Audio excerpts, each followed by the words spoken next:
नमस्कार दोस्तों, स्वागत है आपका आज के मुख्य समाचारों में। जी हां दोस्तों, आपको यहां पर देखने को मिलेंगी सुबह से लेकर शाम तक की तमाम बड़ी खबरें, मुख्य समाचार, ब्रेकिंग न्यूज़ अपडेट्स के रूप में। तो दोस्तों, आप सभी लोगों से रिक्वेस्ट है इस वीडियो को ज़्यादा से ज़्यादा लाइक और शेयर करें। तो चलिए दोस्तों, जान लेते हैं आज की पहली बड़ी खबर। दिल्ली में 1000 लो फ्लोर बसों की खरीदी में घोटाला, एलजी ने सीबीआई जांच की दी मंजूरी। आम आदमी पार्टी ने कहा हमें पढ़े लिखे राज्यपाल की है जरूरत। जी हां दोस्तों, शराब घोटाले की जांच झेल रही दिल्ली सरकार पर अब लो फ्लोर बसों की खरीदी में भ्रष्टाचार का आरोप लगा है। दोस्तों, एलजी वीके सक्सेना ने रविवार को मामले की जांच सीबीआई से कराने की मंजूरी दे दी। दोस्तों, शिकायत दिल्ली परिवहन निगम डीटीसी के मुख्य सचिव नरेश कुमार ने 9 जून को दर्ज कराई थी। शिकायत में दिल्ली के परिवहन मंत्री पर टेंडर खरीद और Delhi integrated multi modal transit system DIMTS समिति के अध्यक्ष की नियुक्ति में भ्रष्टाचार का आरोप लगाया गया था। हालांकि दोस्तों, पिछले साल शिकायत के बाद बस खरीद का टेंडर रद्द कर दिया गया था। आम आदमी पार्टी ने सीबीआई जांच के जवाब में कहा कि एलजी खुद भ्रष्टाचार के कई गंभीर आरोपों का सामना कर रहे हैं। ध्यान हटाने के लिए वे ऐसे काम कर रहे हैं। अब तक सीएम, डिप्टी सीएम और स्वास्थ्य मंत्री के खिलाफ हुई जांचों का कोई नतीजा नहीं निकला है। उन्होंने अब चौथे मंत्री के खिलाफ शिकायत की है। उन्हें पहले अपने खिलाफ भ्रष्टाचार के आरोपों का जवाब देना चाहिए। आम आदमी पार्टी ने यह भी कहा कि ये बसें कभी नहीं खरीदी गई और टेंडर रद्द कर दिए गए। दिल्ली को और ज्यादा पढ़े लिखे एलजी की जरूरत है। इस आदमी को पता ही नहीं है कि वह किस पर साइन कर रहा है। इसके बाद दोस्तों, अगली बड़ी खबर। सर्वे आने के बाद मोदी जी की नींद उड़ गई। आम आदमी पार्टी प्रवक्ता आतिशी ने केंद्र सरकार पर बोला हमला। जी हां दोस्तों, आम आदमी पार्टी की नेता आतिशी ने प्रधानमंत्री नरेंद्र मोदी और बीजेपी पर हमला बोला है। उन्होंने कहा है कि एक टीवी चैनल ने सर्वे में पूछा कि क्या 2024 में केजरीवाल जी को मोदी जी के सामने चुनौती मानते हैं, तो 63% लोगों ने हाँ में जवाब दिया। इस सर्वे के आने के बाद मोदी जी की नींद उड़ गई है। आज सुबह से ही बीजेपी की केंद्रीय जांच एजेंसियां फिर से एक्टिव हो गई हैं। किसी तरह से केजरीवाल जी की बढ़ती लोकप्रियता को रोका जाए। सर्वे आने के बाद एजेंसी को बोला गया है कि पुराने मामले निकालो। आप प्रवक्ता ने कहा कि एलजी को बोला गया कि केजरीवाल जी के मंत्रियों पर कुछ तो करो। जो बस खरीदी ही नहीं गई, टेंडर हुआ ही नहीं, तो उसमें करप्शन कैसे हो सकता है। उसी बौखलाहट में एलजी साहब ने गलत पर्चा उठा लिया। एलजी साहब, आप संवैधानिक पद पर बैठे हैं, कम से कम फाइल पढ़ना सीख लीजिए। दोस्तों, आपकी जानकारी के लिए बता दें, दिल्ली के उपराज्यपाल वीके सक्सेना ने डीटीसी द्वारा 1000 लो फ्लोर बसों की खरीद में कथित भ्रष्टाचार की जांच के लिए सीबीआई को शिकायत भेजने के प्रस्ताव को मंजूरी दे दी। उपराज्यपाल के फैसले के बाद आम आदमी पार्टी ने जोरदार हमला बोला है। इसके बाद दोस्तों, अगली बड़ी खबर। शिंदे गुट से झड़प के बाद गिरफ्तार किए गए ठाकरे समर्थक रिहा, एमएलए सदा सरवनकर पर फायरिंग का आरोप। जी हां दोस्तों, महाराष्ट्र में शिंदे बनाम ठाकरे की लड़ाई अभी खत्म होती नहीं दिख रही है। अब मुंबई के दादर में गणेश विसर्जन के दौरान दोनों गुटों के बीच झड़प हो गई। दोनों गुटों ने एक दूसरे पर शुक्रवार की रात मुंबई के प्रभादेवी इलाके में हाथापाई शुरू करने का आरोप लगाया। ठाकरे गुट ने आरोप लगाया कि शिंदे गुट के विधायक ने फायरिंग भी की है। इस मामले में अब पुलिस के सूत्रों से पता चला है कि शिंदे गुट के विधायक सदा सरवनकर ने फायरिंग की थी। सूत्रों का कहना है कि पुलिस स्टेशन के कंपाउंड में भी एक राउंड फायरिंग हुई थी। इस मामले में आर्म्स एक्ट के हिसाब से कार्यवाही की जाएगी। दोनों गुटों के समर्थकों के बीच हुई इस मारपीट के मामले में पुलिस ने कुल 25 लोगों के खिलाफ मामला दर्ज कर लिया है। इसके बाद दोस्तों, अगली बड़ी खबर। कांग्रेस ने बदले अध्यक्ष चुनाव के नियम, नॉमिनेशन भरने वालों को मिलेगी 9000 डेलीगेट्स की लिस्ट। 5 सांसदों ने की थी ट्रांसपेरेंसी की डिमांड। जी हां दोस्तों, अगले महीने होने वाले कांग्रेस अध्यक्ष के चुनाव से पहले पार्टी लीडरशिप ने चुनाव प्रक्रिया में बड़ा बदलाव करने का फैसला किया है। दोस्तों, कांग्रेस नेता मधुसूदन मिस्त्री ने बताया कि चुनाव के लिए नामांकन भरने वाले सभी पार्टी नेताओं को इलेक्टोरल कॉलेज में शामिल सभी 9000 डेलीगेट्स की लिस्ट देखने को मिलेगी। यह लिस्ट पार्टी की सेंट्रल इलेक्शन अथॉरिटी के पास 20 सितंबर से उपलब्ध होगी। दोस्तों, आपकी जानकारी के लिए बता दें, शशि थरूर, कार्ति चिदंबरम, मनीष तिवारी समेत कांग्रेस के 5 सांसदों ने पार्टी की केंद्रीय इलेक्शन अथॉरिटी के अध्यक्ष मधुसूदन मिस्त्री को पत्र लिखकर चुनावी प्रक्रिया में ट्रांसपेरेंसी की मांग की थी। इसके बाद कांग्रेस लीडरशिप ने यह फैसला किया है। इसके बाद दोस्तों, अगली बड़ी खबर। गुलाम नबी 10 दिन में करेंगे नई पार्टी की घोषणा, बारामूला की रैली में आजाद का बड़ा ऐलान। जी हां दोस्तों, कांग्रेस के पूर्व नेता गुलाम नबी आजाद ने जम्मू कश्मीर के बारामूला में एक रैली को संबोधित किया। इस दौरान उन्होंने कहा कि वे अगले 10 दिनों में नई पार्टी की घोषणा करेंगे। दोस्तों, पिछले 3 सालों में जम्मू कश्मीर में कई विनाशकारी घटनाएं हुई है। भारतीय इतिहास की तरह कश्मीर को भी आक्रमणकारियों ने तबाह कर दिया। गुलाम नबी आजाद ने कहा कि 800 सालों तक मुगलों ने शासन किया और 300 सालों तक अंग्रेजों ने शासन किया, लेकिन जम्मू कश्मीर में हजारों शासक और आक्रमणकारी रहे हैं। सभी ने जम्मू कश्मीर को खूब लूटा है और आजादी के बाद बाद यह आंतरिक राजनीति का शिकार हो गया है। दोस्तों आपकी जानकारी के लिए बता दें, आजाद 3 दिन तक 300 से ज्यादा प्रतिनिधि मंडलों से मिल चुके हैं। शनिवार की सुबह वह डोडा पहुंचे तो उनके समर्थकों ने उनका जोरदार स्वागत किया। डोडा में उन्होंने लोगों को विश्वास दिलाया कि वो जम्मू के लोगों के हक के लिए वो आवाज उठाएंगे। उन्होंने कहा कि जम्मू कश्मीर के लोगों के साथ जो नाइंसाफी हो रही है उसके खिलाफ अब उनकी आवाज बुलंद होगी।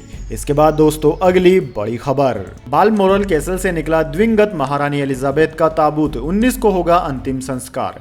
जी हां दोस्तों, ब्रिटेन की महारानी एलिजाबेथ का बीते गुरुवार को निधन हो गया था। उनके निधन की खबर के बाद से ही पूरे ब्रिटेन में शोक का माहौल है। भारत में एलिजाबेथ को श्रद्धांजलि देते हुए एक दिन का राजकीय शोक रखा गया। वहीं आज दोस्तों महारानी एलिजाबेथ द्वितीय के पार्थिव शरीर को बालमोरल कैसल के स्कॉटलैंड की राजधानी एडिनबरा ले जाया जा रहा है। दोस्तों दिवंगत महारानी एलिजाबेथ द्वितीय के ताबूत को लेकर एक रथ रविवार को बालमोरल कैसल से निकला है। दिवंगत महारानी का ताबूत एडिनबरा के लिए 6 घंटे की सड़क यात्रा करेगा। दोस्तों 19 सितंबर को राजकीय सम्मान के साथ उनका अंतिम संस्कार कर दिया जाएगा। इसके बाद दोस्तों अगली बड़ी खबर, ज्योतिर्मठ और द्वारका शारदा पीठ के शंकराचार्य स्वामी रूपानंद सरस्वती का 99 वर्ष की आयु में हुआ निधन। जी हां दोस्तों, शंकराचार्य स्वामी स्वरूपानंद सरस्वती का निधन हो गया है। मध्य प्रदेश के नरसिंहपुर स्थित ज्योतेश्वर परमहंसी गंगा आश्रम में रविवार दोपहर 3:30 बजे उन्होंने अंतिम सांस ली। दोस्तों वह 99 साल के थे और लंबे समय से बीमार चल रहे थे। हाल ही में 2 सितंबर को उन्होंने अपना 99वां जन्म दिवस मनाया था। वह दोस्तों द्वारका की शारदा पीठ और ज्योतिर्मठ बद्रीनाथ के शंकराचार्य थे। शंकराचार्य ने राम मंदिर निर्माण के लिए लंबी कानूनी लड़ाई लड़ी। आजादी के आंदोलन में भी उन्होंने भाग लिया था। दोस्तों स्वामी स्वरूपानंद सरस्वती का जन्म मध्य प्रदेश के सिवनी जिले के दिघोरी गांव में ब्राह्मण परिवार में हुआ था। उनके माता पिता ने इनका नाम पोथी राम उपाध्याय रखा था। महज 9 साल की उम्र में उन्होंने घर छोड़कर धर्म की यात्रा शुरू कर दी थी। इस दौरान वो उत्तर प्रदेश के काशी भी पहुंचे और यहाँ उन्होंने ब्रह्मलीन श्री स्वामी करपात्री महाराज वेद वेदांग शास्त्रों की दीक्षा ली। साल 1942 के इस दौर में वो महज 19 साल की उम्र में क्रांतिकारी साधु के रूप में प्रसिद्ध हुए थे, क्योंकि उस समय देश में अंग्रेजों से आजादी की लड़ाई चल रही थी। इसके बाद दोस्तों अगली बड़ी खबर, सीएम खट्टर को खाप का अल्टीमेटम, जांच सीबीआई को सौंपे, भूले मत, समीप है उपचुनाव। जी हां दोस्तों, भाजपा नेत्री सोनाली फोगट केस की जांच अब सीबीआई को सौंपी जा सकती है। अभी मामले की जांच गोवा पुलिस कर रही है। दोस्तों हरियाणा के मुख्यमंत्री मनोहर लाल खट्टर ने कहा है कि मामले में सीबीआई जांच को लेकर गोवा सरकार से बात की जाएगी। पुलिस की जांच से अगर परिवार संतुष्ट नहीं होता है तो प्रदेश सरकार गोवा सरकार से बातचीत कर सीबीआई जांच की सिफारिश करेगी। उधर दोस्तों इस मामले को लेकर खाप महापंचायत ने सरकार को अल्टीमेटम दिया है। उन्होंने कहा है कि सरकार मामले में सख्ती दिखाए और जांच सीबीआई को सौंप दी जाए। इसके लिए सरकार के पास 23 सितंबर तक का समय है। सरकार ये मत भूले कि आदमपुर उपचुनाव समीप हैं। दोस्तों महापंचायत प्रवक्ता संदीप भारती ने कहा कि 24 सितंबर को हिसार में फिर से बैठक बुलाई जाएगी। इसके बाद दोस्तों अगली बड़ी खबर, चीन से जुड़ी 33 सेल कंपनियों पर एक्शन, एसएफआईओ ने मास्टरमाइंड को किया अरेस्ट। चीनी ऐप के जरिए कांटेक्ट में थे भारतीय कर्मचारी।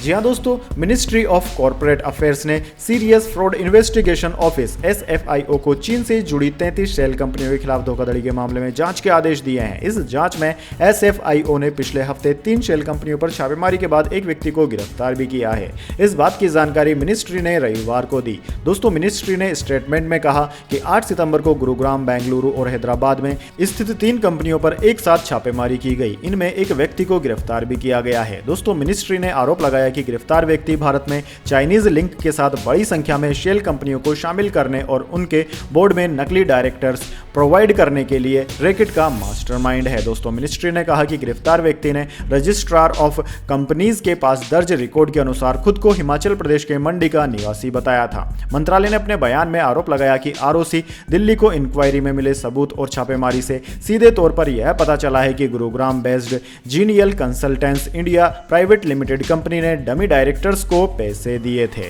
इसके बाद दोस्तों अगली बड़ी खबर, टाटा बनाएगा आईफोन, ताइवानी सप्लायर विस्ट्रॉन कॉर्प के साथ बातचीत, डील फाइनल हुई तो टाटा आईफोन बनाने वाली पहली भारतीय कंपनी बन जाएगी। जी हां दोस्तों, टाटा ग्रुप भारत में एक इलेक्ट्रॉनिक मैन्युफैक्चरिंग जॉइंट वेंचर स्थापित करने के लिए एप्पल इंक के ताइवानी सप्लायर विस्ट्रॉन कॉर्प के साथ बातचीत कर रहा है। ये जॉइंट वेंचर भारत में आईफोन असेंबलिंग करेगा। टाटा इसके लिए टेक्नोलॉजी मैन्युफैक्चरिंग में एक ताकत बनाना चाहता है। यदि दोस्तों यह डील सफल होती है तो यह टाटा टाटा को आईफोन बनाने वाली पहली भारतीय कंपनी बना देगा। अभी भारत और चीन में विस्ट्रॉन और फॉक्सकॉन आईफोन असेंबल करती है। दोस्तों कुछ मीडिया रिपोर्ट्स में यह दावा किया गया है कि अगर भारतीय कंपनी आईफोन बनाना शुरू कर देती है तो यह बात साफ है कि इससे चीन को कड़ी टक्कर मिलेगी। चीन के इलेक्ट्रॉनिक्स और मैन्युफैक्चरिंग में डोमिनेंस को कोविड लॉकडाउन और अमेरिका के साथ राजनीतिक तनाव ने खतरे में डाल दिया है। दोस्तों बढ़ते भू राजनीतिक जोखिमों के समय चीन पर अपनी निर्भरता कम करने के लिए एप्पल आईफोन मैन्युफैक्चरिंग के लिए अकेले चीन पर डिपेंडेंट नहीं रहना चाहता। इसके बाद दोस्तों अगली बड़ी खबर, इंदौर का आकाश नमकीन खरीदेगी रिलायंस, डील पर बातचीत। बीते दिनों कैंपा कोला और इनसाइड कॉस्मेटिक्स में कंट्रोल स्टेक खरीदी थी। जी हां दोस्तों, सॉफ्ट ड्रिंक ब्रांड कैंपा के अधिग्रहण के बाद रिलायंस रिटेल अपने पोर्टफोलियो में इंदौर की कंपनी आकाश नमकीन प्राइवेट लिमिटेड को जोड़ने वाला है। कुछ मीडिया रिपोर्ट्स में यह दावा किया गया है कि कंपनी रतलामी सेव, चिवड़ा और भेल जैसी नमकीन बनाती है। उसके प्रोडक्ट पोर्टफोलियो में बेसन के लड्डू, गुलाब जामुन और सोन पपड़ी जैसी पारंपरिक मिठाइयां हैं। दोस्तों आकाश नमकीन की शुरुआत साल 1936 में मध्य प्रदेश के बिजनेस कैपिटल इंदौर से हुई। कंपनी के पास इंदौर में मैन्युफैक्चरिंग प्लांट है, 7 को पैकिंग यूनिट भी है। पूर्वी भारत में 4, उत्तरी भारत में 2 और पश्चिम भारत में 1 यूनिट है। दोस्तों America, Europe, middle east, Africa, Australia, New Zealand और श्रीलंका में भी इसके प्रोडक्ट्स एक्सपोर्ट किए जाते हैं। दोस्तों आपकी जानकारी के लिए बता दें, पिछले महीने ही अपनी 45वीं एनुअल जर्नल मीटिंग में रिलायंस रिटेल ने कहा था कि वह एफएमसीजी मार्केट में एंट्री लेगा। इसी तरह वो अपने प्रोडक्ट पोर्टफोलियो को तेजी से बढ़ा रहा है। दोस्तों आकाश नमकीन के अलावा उसकी carbonated beverage brand big Cola के मैन्युफैक्चरिंग एज इंडिया के साथ बातचीत चल रही है। दोनों के ज्वाइंट वेंचर एग्रीमेंट पर साइन करने की उम्मीद है। इसके बाद दोस्तों अगली बड़ी खबर, ब्रह्मास्त्र ने 2 दिन में कमाई 160 करोड़। कोरोना के बाद पहली हिंदी फिल्म ने की इतनी कमाई, 200 करोड़ जा सकता है वीकेंड कलेक्शन। जी हां दोस्तों, रणवीर कपूर और आलिया भट्ट स्टारर ब्रह्मास्त्र बॉक्स ऑफिस पर पहले दिन से ही कमाई के मामले में रिकॉर्ड बना रही है। दोस्तों शुक्रवार को रिलीज के दिन फिल्म का ग्लोबल कलेक्शन 75 करोड़ था। वहीं दूसरे दिन यानी कि शनिवार को फिल्म ने 85 करोड़ रुपए का बिजनेस किया। इस तरह 2 दिन में ही फिल्म 160 करोड़ कमा चुकी है। दोस्तों कोरोना महामारी के बाद यह पहली हिंदी फिल्म है जो 2 दिन में ही कमाई के मामले में इस स्तर पर पहुंची है। इससे पहले भूल भुलैया 266.88 करोड़ कमा चुकी है। हालांकि दोस्तों यह फिल्म का ओवरऑल कलेक्शन है।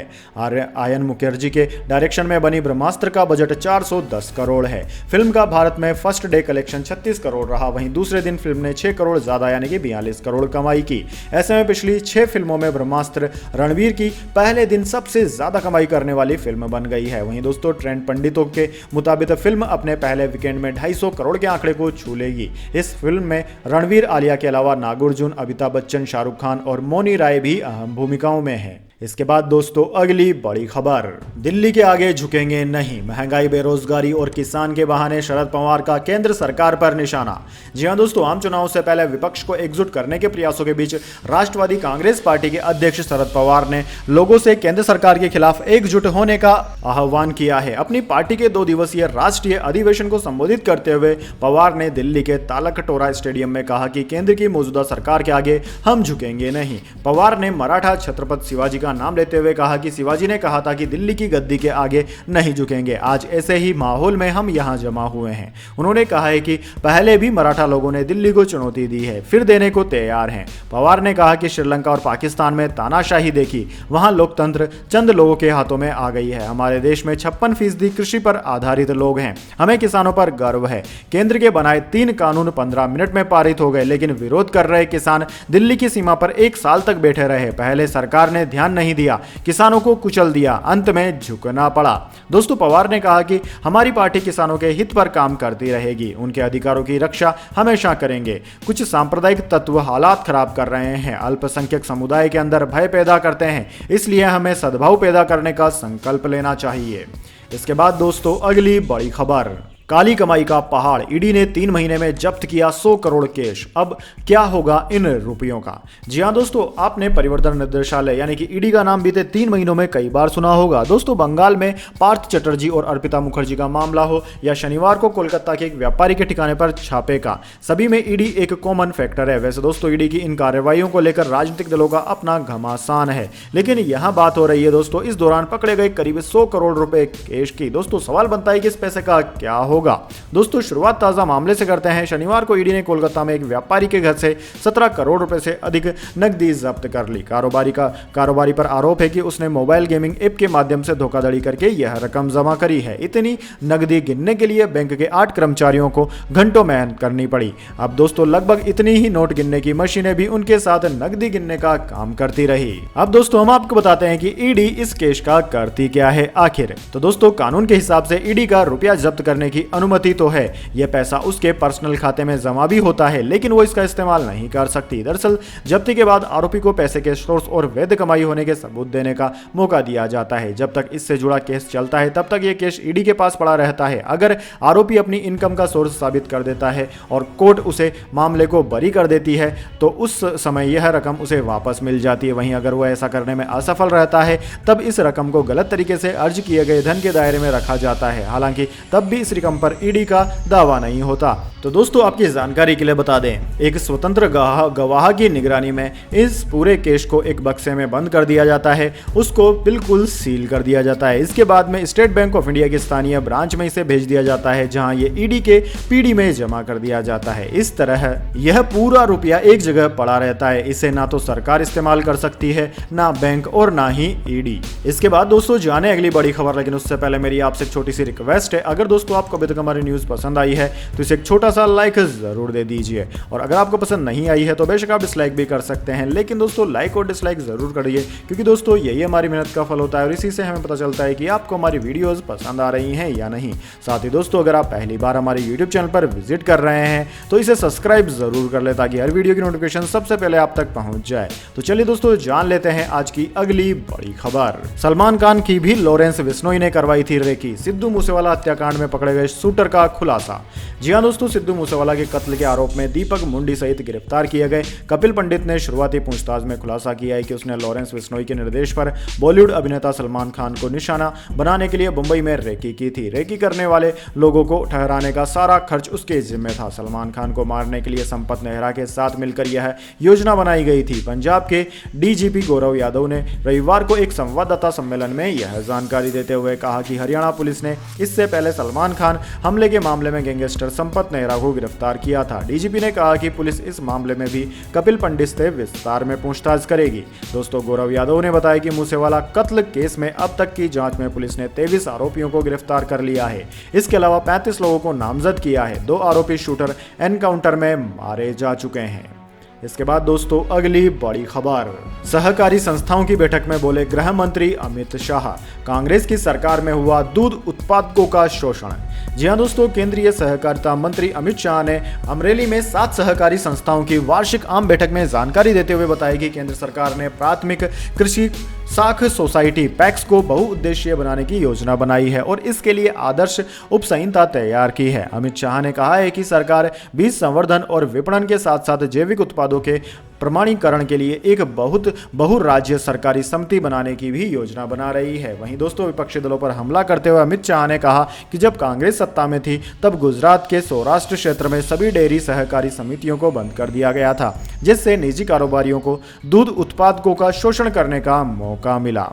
इसके बाद दोस्तों अगली बड़ी खबर, केंद्रीय कर्मचारियों की हो गई बल्ले बल्ले, कंफर्म हुई तारीख, जाने किस दिन मोदी सरकार बढ़ाएगी डीए। जी हां दोस्तों, देश के लाखों केंद्रीय कर्मचारियों और पेंशनर्स के लिए तोहफा है। अगर आप भी महंगाई भत्ता बढ़ाने का इंतजार कर रहे हैं बढ़वाने का, तो आपको जल्द ही बड़ी खुशखबरी मिलने वाली है। दरअसल दोस्तों आज से 18 दिन बाद आपके खाते में बढ़ा हुआ पैसा आ सकता है। केंद्र सरकार नवरात्रि पर आपकी सैलरी में इजाफा करने जा रही है। दोस्तों 28 सितंबर 2022 को नवरात्रि शुरू होने के 2 दिनों के बाद सरकार केंद्रीय कर्मचारियों और पेंशन धारकों के लिए अपना खजाना खोलने वाली है।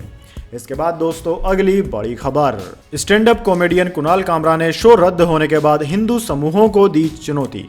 जी हां दोस्तों, stand up comedian Kunal Kamra ने रविवार को विश्व हिंदू परिषद को एक खुला पत्र लिखा, जिसमें महात्मा गांधी के हत्यारे नाथूराम गोडसे की निंदा करने की चुनौती दी है। दक्षिणपंथी संगठनों की धमकियों के बाद हाल ही में गुरुग्राम में कुणाल कामरा का कार्यक्रम रद्द हो गया था। अतीत में कई मुद्दों पर भाजपा नेता केंद्र सरकार की आलोचना करने वाले हास्य कलाकार कामरा ने खुद को विहिप से बड़ा हिंदू घोषित करते हुए कहा कि वह डरा धमकाकर अपनी आजीविका नहीं कमाते हैं। कामरा ने विप के आधिकारिक ट्विटर हैंडल पर टैग पत्र में लिखा, मैं जोर से और गर्व से जय श्री राम सीताराम और जय राधा कृष्ण कहता हूं। अब अगर तुम सच में भारत की संतान हो तो गोड से मुर्दाबाद लिखकर भेजो, नहीं तो मैं समझूंगा कि तुम लोग हिंदू विरोधी और आतंक समर्थक हो। उन्होंने पत्र में लिखा, मुझे मत बताओ कि तुम गोडसे को भगवान मानते हो। अगर मानते हो तो आगे भी मेरे शो रद्द करवाते रहना। मुझे सिर्फ इस बात की खुशी रहेगी कि मैं तुम्हारे से ज्यादा हिंदू होने की परीक्षा में तुमसे जीत गया। कामरा ने कहा कि मैं जो कुछ भी करूंगा अपनी मेहनत की ही रोटी खाऊंगा, क्योंकि मुझे तुमसे बड़ा हिंदू होने के नाते लगता है कि किसी को डरा धमकाकर टुकड़े खाना पाप है। दोस्तों, आपकी जानकारी के लिए बता दें, दरअसल कुणाल कामरा के शो हिंदू संगठनों ने रद्द करवा दिया था। उनके ऊपर आरोप लगाए जाते हैं कि वह हिंदू देवी देवताओं का अपने शो के दौरान मजाक बनाते हैं। तो दोस्तों, यह थी आज की तमाम बड़ी खबरें। इसके बाद दोस्तों बारी आती है आज के माइंड क्यूज क्वेश्चन की। जी हाँ दोस्तों, एक आसान से सवाल का जवाब देकर आप जीत सकते हैं एक अमेजिंग सरप्राइज गिफ्ट हमारे यूट्यूब चैनल की ओर से। तो दोस्तों, आज का सवाल आपकी स्क्रीन पर आ चुका है। क्रिकेट का एशिया कप सबसे ज्यादा बार कौन से देश ने जीता है? जी हाँ दोस्तों, क्या आप जानते हैं कि क्रिकेट का एशिया कप टूर्नामेंट सबसे ज्यादा बार कौन सी कंट्री ने जीता है? तो जल्दी से कमेंट बॉक्स में उस कंट्री का नाम लिख दीजिए। अगर दोस्तों आपका जवाब होता है एकदम सही और आप चले जाते हैं लकी विजेता के रूप में, तो आपको मिल सकता है एक अमेजिंग सरप्राइज गिफ्ट हमारे यूट्यूब चैनल की ओर से। तो दोस्तों, जल्दी से अपना उत्तर कमेंट बॉक्स में लिख दीजिए, वीडियो को लाइक कर लीजिए और चैनल को सब्सक्राइब करके बेल आइकन भी दबा लीजिए। धन्यवाद। वंदे मातरम। जय हिंद, जय भारत।